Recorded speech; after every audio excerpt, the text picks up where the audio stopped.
नमस्कार। आज की हमारी कहानी है सास की बेरुखी। शाम होने को थी। अंधेरा घिर आया था। घर की बहू शिल्पा फटाफट रसोई में हाथ चला रही थी। आज ननंद नंदोई जी आने वाले थे। अब ननंद नंदोई जी आ रहे हैं तो मौसी जी और मौसा जी भी ज़रूर आएंगे ही। वैसे भी अम्मा जी अपने मायके वालों को हर छोटे से छोटे काम में ज़रूर बुलाती हैं। हाँ, यह अलग बात है कि ससुराल वालों से वह बहुत दूरी रखती हैं। पूरे 2 किलोमीटर की दूरी रखना पसंद करती हैं। और यही हाल बहू के मायके वालों के साथ था। उन्हें तो बस खुद की बेटी और अपना मायका ही अच्छा लगता था। आज वैसे तो कोई खास त्योहार नहीं है, ना ही घर में किसी की सालगिरह, पर अम्मा जी ने खास न्योता देकर अपनी बेटी और दामाद को बुलाया था, क्योंकि उन्हें लग रहा था कि उनकी बेटी दामाद को आए हुए बहुत दिन हो गए। हाँ, ये अलग बात है कि अभी 1 महीने पहले ही तो आकर गए थे। और वैसे भी कौन सा अम्मा जी ने काम करना था। घर में बहू आने के बाद तो सास वैसे भी रिटायरमेंट ले लेती है ना। हाँ, पर ऑर्डर देना नहीं भूलती। तो इस कड़ाके की ठंड के अंदर अपनी बहू को लगा दिया काम पर। अब इतनी तेज़ ठंड हो और गाजर का हलवा और पकोड़े ना बने, ऐसे थोड़ी ना हो सकता था। बस आज के मेन्यू में यही डिसाइड था। साथ में 3 तरह की सब्जी और पूरी अलग। घर के 7 सदस्यों के अलावा मेहमानों को भी मिलाकर 13 लोगों का खाना बनाना था। इसलिए शिल्पा लगी हुई थी काम पर। मेहमानों के आने से पहले ज़्यादा से ज़्यादा काम कर लेना चाहती थी, क्योंकि मेहमानों के आने के बाद चाय पानी पकड़ाने का काम भी शिल्पा को ही करना था। मदद कराने भी कोई रसोई में नहीं आता था। जैसे तैसे सब्जी और हलवा तैयार करके रखा ही था कि इतने में मेहमान आ गए। फटाफट गैस पर चाय का पानी चढ़ाया और गिलास में पानी डालकर ट्रे में सजाकर मेहमानों के पास ले गई। पानी देखते ही ननद बोली, भाभी, आपको इतना भी नहीं पता? बाहर कड़ाके की ठंड है, पानी कौन पिएगा? आप तो फटाफट चाय ले आओ।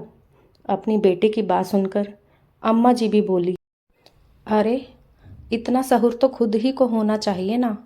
पर इसे क्या पता कि आज बाहर कड़ाके की ठंड है। यह तो रसोई में आराम से काम कर रही है। इसे तो गर्माहट मिल रही है ना। हालत तो ठंड में हमारी खराब हो रही है। सुनकर एक बार तो शिल्पा को लगा कि जवाब दे ही दूं, कि अभी तक 1 महीने पहले भी ठंड थी, तब वह सीधा चाय लेकर आई ही थी। तो यही ननद थी जो उस दिन भी उसे सहूर सिखा रही थी। और यहाँ अम्मा जी कितनी बड़ी गलत फहमी में है कि कड़ाके की ठंड में बहू तो गर्माहट में काम कर रही है। अरे, यहाँ पानी में हाथ देने में सबकी हालत ख़राब हो जाती है। या रसोई में काम करते करते कितने ढेरों बर्तन निकलते हैं, कितनी बार सब्जियाँ धोनी पड़ती हैं। क्या उन सब के लिए गीज़र लगा रखा है? खैर, अपनी बात को अपने मन में ही रखकर शिल्पा वापस रसोई में आ गई। फटाफट चाय बनाकर सबको चाय पकड़ा आई और रसोई में आकर फटाफट बड़े चूल्हे पर बड़ी कढ़ाई तेल भरकर चढ़ा दी। फटाफट पूरी और पकौड़ी तलने लगी। पहले पुरुष और बच्चों को बिठाया गया। अम्मा जी, मौसा जी और नंदोई को बड़ी मिन्नत करके खाना खिलाने लगी। ज़बरदस्ती थाली में एक्स्ट्रा एक्स्ट्रा खाना डाली जा रही थी। जब पुरुष और बच्चे खाना खाकर उठे तो थाली में कुछ जूठन पड़ा हुआ था। उसके बाद बैठी महिलाएं, लेकिन उन महिलाओं में घर की बहू का नाम नहीं था। अम्मा जी बड़ी मिन्नत कर करके अपनी बेटी, बहन और भांजी को खाना परोस रही थी। और फिर वही हुआ, इनकी थाली में भी जूठन पड़ा हुआ था। मौसा जी अपने परिवार के साथ खाना खाकर रवाना हो गए, पर ननंद नंदोई अभी भी वहीं थे। अभी शिल्पा का खाना खाना बाकी था। इतने में अम्मा जी ने शिल्पा को आवाज़ लगाई, अरे बहू, थोड़ा खाना अपने ननद के लिए भी बांध देना। कहाँ सास ससुर और उनके लिए जाकर खाना बनाएगी। शिल्पा ने खाने के बर्तन खोलकर देखे तो खाना इतना बचा ही नहीं था। पर अब अम्मा जी बोल चुकी थी तो थोड़ा बहुत तो खाना पैक करना ही पड़ेगा। इसलिए थोड़ा थोड़ा अपने लिए निकाल कर बाकी का सामान उसने पैक कर ही दिया। इतने में अम्मा जी रसोई में आई और पैक हुए खाने को देखकर बोली, अरे, इतना सा खाना ही पैक किया है, इसे तो सिर्फ 2 लोगों का पेट भरेगा। तुझे अंदाज़ा नहीं है क्या? फिर पकवान अपने माँ बाप के लिए रख लिए। अम्मा जी की बात सुनकर शिल्पा बोली, नहीं अम्मा जी, खाना इतना बचा ही नहीं, ख़त्म हो गया है। अरे, इतने सारे लोगों का खाना बनाया था, ख़त्म कैसे हो गया? मेरे हाथों से तो कभी ख़त्म नहीं होता था। इतने में अम्मा की नज़र उस थाली पर पड़ी जिसमें शिल्पा ने अपने लिए थोड़ा थोड़ा खाना निकाल कर रखा था। उसे देखते ही अम्मा के माथे पर सिलवट आ गई और शिल्पा को डांटते हुए बोली, अलग से खाना क्यों निकाल कर रखा है तुमने? अम्मा जी, मैंने अभी तक खाना नहीं खाया है, तो मैंने अपने लिए खाना निकाल दिया और बाकी का पैक कर दिया। तेरे बाप के घर से लाई थी जो खाना निकाल कर अलग रख दिया। अरे, घर की बहू वह होती है जो अपने ससुराल वालों की इज्जत के लिए कुछ भी कर जाए। एक दिन दूध पीकर नहीं सो सकती थी? चुपचाप से यह खाना पैक कर दे। मैं बाहर बोल चुकी हूँ, अब तो यह खाना बिटिया के घर ही जाएगा। अम्मा जी की बात सुनकर शिल्पा हैरानी से अम्मा जी को देख रही थी। कोई औरत इतनी निष्ठुर कैसे हो सकती है? बेटी ससुराल जाकर खाना ना बनाए, उसे परेशानी ना हो, पर बहू की भूख से इन लोगों को कोई लेना देना ही नहीं था। शिल्पा देखती ही रह गई और अम्मा जी ने वह थाली भी साफ कर पैक करके दे ही दी।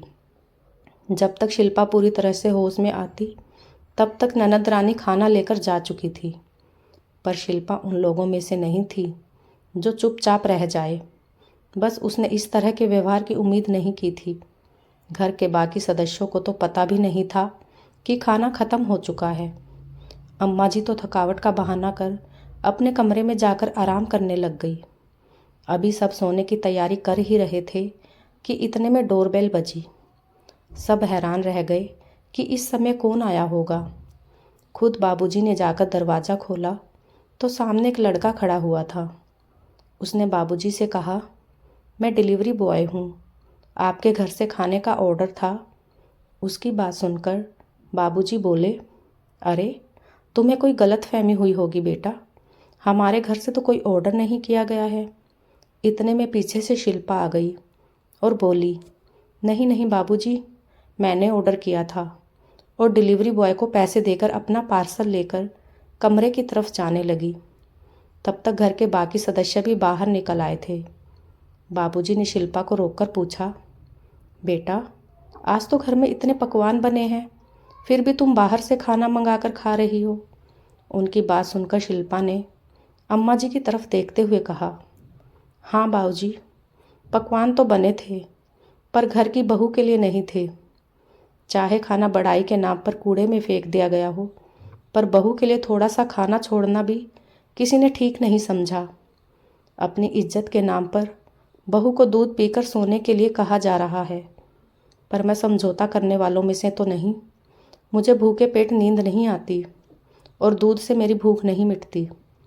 रात के 10 बज रहे हैं और दोपहर से इतनी मेहनत करते करते मैं थक चुकी थी, इसलिए अपने लिए खाना ऑर्डर कर ही लिया मैंने, कहकर शिल्पा अपने कमरे में जाकर खाना खाने लगी।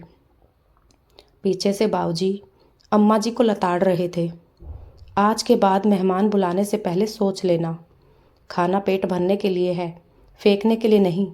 कितना खाना तुमने बड़ाई के नाम पर बर्बाद कर दिया। ऊपर से बेटी को ससुराल जाकर खाना ना बनाना पड़े, इसलिए बहू के हिस्से का खाना भी उसे पैक करके दे दिया। अपनी बेटी के लिए खाना पैक करना ज़रूरी था क्या? जो खाना बना रही थी उसके लिए खाना नहीं बचा। खबरदार, आज के बाद मैंने सुना कि बहू के लिए घर में खाना ही नहीं बचा। बाबूजी के गुस्से के आगे अम्मा जी कुछ बोल ही नहीं पाई। वह दिन था और आज का दिन है, जब भी घर में मेहमान आते हैं तो खुद बाबूजी रसोई में आकर ज़रूर चेक करते हैं कि बहू के लिए खाना बचा है या नहीं बचा। साथ मनुहार के नाम पर खाना कूड़े में ना फेंकने देते थे। तो दोस्तों, कहानी कैसी लगी कमेंट करके ज़रूर बताएं। शिल्पा ने जो किया, क्या वो सही था? आपकी राय क्या है? और हाँ, चैनल को सब्सक्राइब किए बिना मत जाइएगा। धन्यवाद।